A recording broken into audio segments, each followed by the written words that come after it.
with me while we talk about conducting a review. First and foremost, none of the feedback that you're giving to the person you're doing the review for should be new.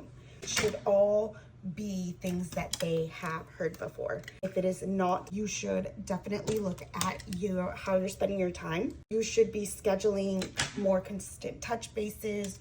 You should be doing more coaching.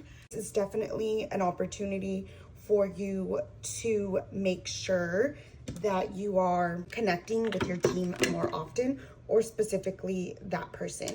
Definitely a moment of self-reflection for you though.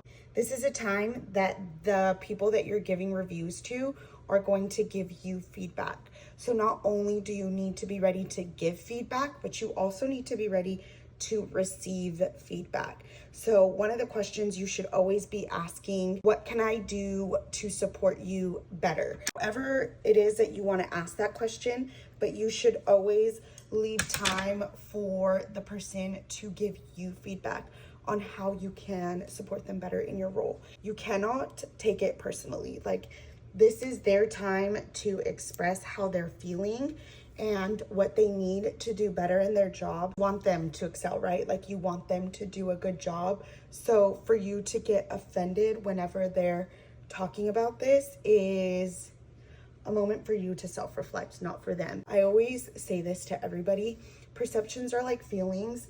You can't tell people how to feel or how to perceive what you're doing as a leader. It's your job to listen and to take that feedback and really understand how you can apply that or come up with an action plan in the moment to correct that behavior or to make them feel supported or change their perception. So this is all about action plans, right? How are you going to support them? How are they going to support you? It's really a time for open feedback. And reviews are not hard if you have a culture of coaching and a culture of feedback.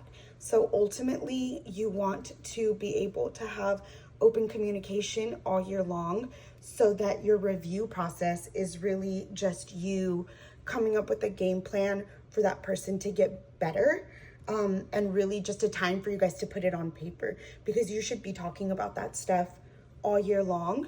This is just kind of like a way to formalize the things that you are talking about in your conversations every day. If you are a leader and you need help conducting your reviews, DM me, or if you have a specific situation you want to talk about, DM me and we can talk about it.